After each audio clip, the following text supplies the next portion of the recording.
रिश्तों में ज़रूरत और लालच का फ़र्क। जो समझ आ जाए तो प्यार बोझ नहीं रहता। रिश्ते तब तक बहुत सुंदर लगते हैं जब तक हम उनसे कुछ चाहते नहीं। जिस दिन हम चाहने लगते हैं उसी दिन एक सवाल जन्म लेता है, यह मेरी ज़रूरत है या मेरा लालच।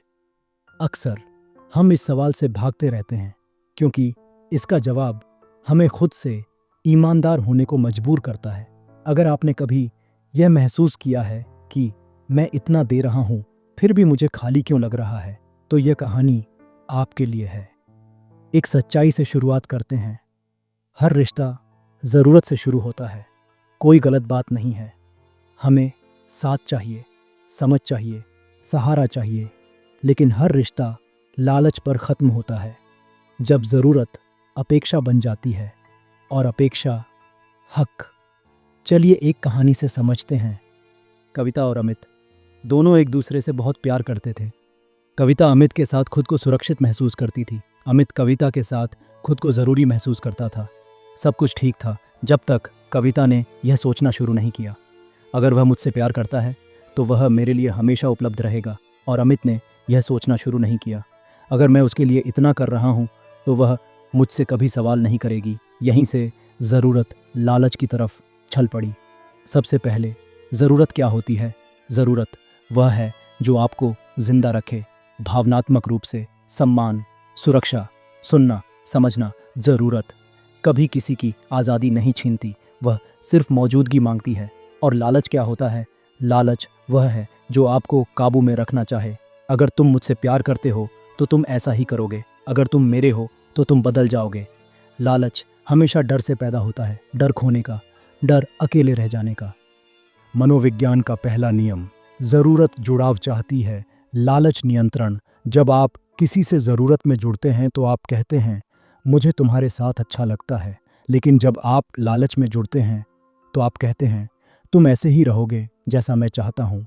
फ़र्क बहुत छोटा लगता है, लेकिन यही फ़र्क रिश्ते को या तो सुरक्षित बनाता है या घुटन भरा। कविता का बदलता व्यवहार। पहले कविता कहती थी तुम हो यही काफ़ी है। अब वह कहने लगी अगर तुम हो तो ऐसे क्यों नहीं हो। अमित पहले खुशी से सब करता था, अब उसे लगने लगा कि वह कभी पर्याप्त नहीं है। दूसरी सच्चाई, ज़रूरत कभी गिनती नहीं करती। ज़रूरत कहती है आज तुम थके हो, कोई बात नहीं। लालच कहता है मैंने कल किया था, आज तुम्हारी बारी है। जहाँ हिसाब शुरू होता है वहाँ रिश्ता खतरे में आ जाता है। मनोविज्ञान का दूसरा नियम। लालच प्यार नहीं, असुरक्षा का रूप है। अधिकतर लोग लालची इसलिए नहीं होते कि वे बुरे हैं, वे लालची इसलिए होते हैं क्योंकि वे डरे हुए होते हैं।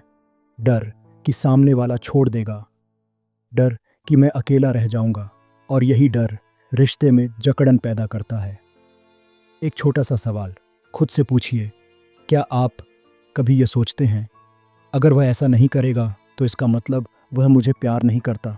अगर हाँ तो ध्यान दीजिए, यह ज़रूरत नहीं, यह डर है। तीसरी सच्चाई, ज़रूरत बोलती है, लालच चुपचाप उम्मीद करता है। ज़रूरत कहती है मुझे यह चाहिए। लालच कभी साफ नहीं बोलता, वह इशारों में उम्मीद करता है। और जब उम्मीद पूरी नहीं होती तो शिकायत करता है। यहीं से प्यार थकने लगता है। कविता और अमित का पहला टकराव। कविता ने कहा तुम अब पहले जैसे नहीं रहे। अमित ने पूछा कैसे? कविता के पास कोई साफ जवाब नहीं था, बस उम्मीद थी जो पूरी नहीं हो रही थी। मनोविज्ञान का तीसरा नियम। जो ज़रूरत बोली नहीं जाती वह लालच बन जाती है। यह नियम बहुत ज़रूरी है। जब आप अपनी ज़रूरत साफ शब्दों में नहीं रखते तो सामने वाला अंदाज़ा लगाता है, और अंदाज़ा अक्सर गलत होता है। चौथी सच्चाई, ज़रूरत आपको बड़ा बनाती है, लालच छोटा।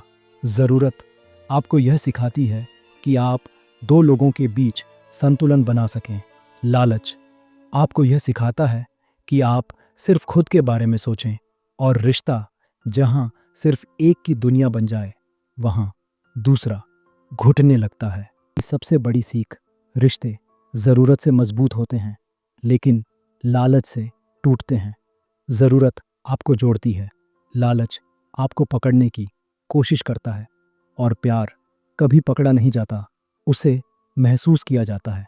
आगे हम बात करेंगे कैसे ज़रूरत धीरे धीरे लालच बन जाती है, कैसे पहचाने कि रिश्ता घुटन बन रहा है, और कैसे सही सीमाएं रिश्ते को बचा सकती हैं। जब प्यार सहारा नहीं बोझ बनने लगता है। किसी भी रिश्ते में सबसे खतरनाक मोड़ वह नहीं होता जब झगड़ा होता है। सबसे खतरनाक मोड़ वह होता है जब इंसान खुद से यह पूछना बंद कर देता है, मैं जो चाह रहा हूं वह सच में मेरी ज़रूरत है, या मैं अपने डर को प्यार का नाम दे रहा हूं। क्योंकि जिस दिन यह फर्क धुंधला हो जाता है, उसी दिन रिश्ता धीरे धीरे दम घुटने लगता है। कहानी वहीं से आगे बढ़ती है। कविता और अमित अब भी साथ थे, लेकिन अब उनके बीच एक अजीब सी थकान थी। बातें होती थीं, लेकिन हल्की नहीं लगती थीं। मुलाकातें होती थीं, लेकिन सुकून नहीं देती थीं। कविता को लगता था कि अमित पहले जैसा नहीं रहा। अमित को लगता था कि कविता अब कभी संतुष्ट नहीं होती। असल में दोनों एक दूसरे से प्यार तो कर रहे थे, लेकिन एक दूसरे से कुछ ज्यादा ही चाहने लगे थे। पांचवीं सच्चाई, जरूरत आपको आजाद महसूस कराती है, लालच आपको बांध देता है।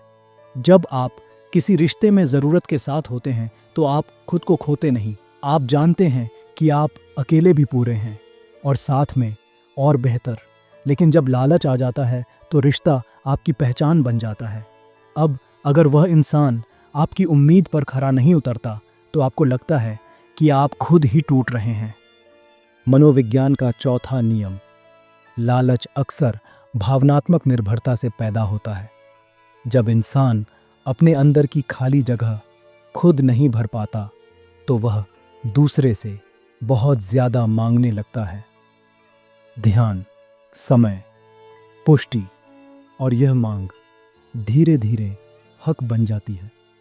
कविता का अंदरूनी डर, कविता को यह डर सताने लगा था, अगर अमित थोड़ा भी बदल गया तो मैं क्या करूंगी?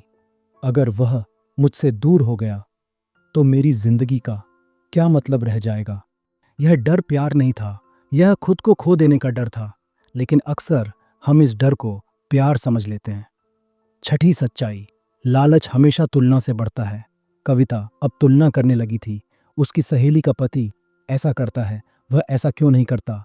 सोशल मीडिया पर लोग ऐसे रिश्ते जी रहे हैं, हम क्यों नहीं? तुलना जरूरत को लालच में बदल देती है, क्योंकि अब आप अपने रिश्ते को जैसा है वैसा नहीं देख रहे। आप उसे जैसा होना चाहिए उससे तौल रहे हैं। मनोविज्ञान का पांचवा नियम, तुलना रिश्तों का सबसे शांत हत्यारा है। वह चीखती नहीं, लड़ती नहीं, बस धीरे धीरे संतोष खत्म कर देती है। सातवीं सच्चाई, जरूरत संवाद मांगती है, लालच नियंत्रण। जब कविता को कुछ चाहिए होता था तो वह पहले सीधे कहती थी, अब वह इशारों में उम्मीद करने लगी थी। अगर अमित समझ जाए तो ठीक, अगर ना समझे तो नाराजगी। अमित हर बार गलत महसूस करता था, क्योंकि उसे पता ही नहीं चलता था कि उससे चाहा क्या जा रहा या जा रहा अज्जिराई है। मनोविज्ञान का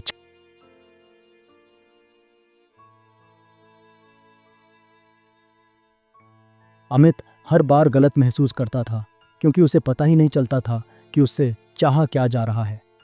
मनोविज्ञान का छठा नियम, स्पष्ट ज़रूरत रिश्ते को मजबूत बनाती है। जब आप साफ शब्दों में कहते हैं मुझे यह चाहिए, तो सामने वाला या तो दे पाता है या ईमानदारी से ना कह पाता है। लेकिन जब आप उम्मीद करते हैं और बोलते नहीं तो सामने वाला असफल महसूस करता है, और असफलता प्यार को धीरे धीरे मार देती है। आठवीं सच्चाई, लालच अक्सर त्याग का मुखौटा पहनता है। कविता कई बार कहती थी, मैं तो सब कुछ तुम्हारे लिए करती हूँ, लेकिन सच ये था कि वह यह सब खुशी से नहीं, डर से कर रही थी। डर कि अगर मैंने नहीं किया तो शायद वह मुझे छोड़ देगा। ऐसा त्याग प्यार नहीं होता, वह खुद को मिटाने की कोशिश होती है। मनोविज्ञान का सातवां नियम, जो त्याग खुद को खो दे वह प्रेम नहीं बलि है। और बलि किसी रिश्ते को पवित्र नहीं बनाती, वह उसे भारी बना देती है। अमित की चुप्पी। अमित अब ज्यादा चुप रहने लगा था, क्योंकि उसे लगता था कि वह जो भी करेगा कम ही पड़ेगा। और जब कोई इंसान हर वक्त अपर्याप्त महसूस करे तो वह या तो लड़ता है या दूर चला जाता है। अमित दूर जा रहा था। 9वीं सच्चाई। जरूरत सीमाएं समझती है, लालच सीमाएं तोड़ता है। जरूरत कहती है, मुझे तुम्हारा साथ चाहिए, लेकिन तुम्हारी पूरी जिंदगी नहीं। लालच कहता है, अगर तुम मेरे हो तो पूरी तरह मेरे हो। और यही सोच रिश्ते को कैद बना देती है। मनोविज्ञान का 8वां नियम। स्वस्थ रिश्ते दो पूरे लोगों के बीच होते हैं। दो अधूरे लोग जब एक दूसरे से पूरा होने की उम्मीद करते हैं तो वे एक दूसरे को थका देते हैं। कहानी का निर्णायक पल। एक दिन कविता बहुत टूट गई। उसने अमित से कहा, मुझे लगता है मैं तुमसे बहुत ज्यादा मांग रही हूँ। अमित ने पहली बार सुकून की सांस ली। उसने कहा, और मुझे लगता है मैं तुम्हें सब कुछ देने की कोशिश में खुद को खो रहा हूँ। वह बातचीत लड़ाई नहीं थी, वह पहली ईमानदारी थी। सही फर्क की समझ। कविता ने यह स्वीकार किया कि उसे अमित की जरूरत थी, लेकिन उसे उस पर निर्भर नहीं होना चाहिए। अमित ने यह स्वीकार किया कि उसे कविता की भावनाओं को हल्के में नहीं लेना चाहिए। सही ज़रूरत क्या होती है? यह ज़रूरत नहीं कि वह हर समय साथ रहे, यह ज़रूरत है कि वह मुश्किल समय में पीठ ना मोड़े। यह ज़रूरत नहीं कि वह आपकी हर खुशी का जिम्मेदार बने, यह ज़रूरत है कि वह आपकी खुशी में साथ दे। सबसे बड़ी सीख। रिश्ते ज़रूरत से जिंदा रहते हैं, लेकिन लालच से घुट जाते हैं।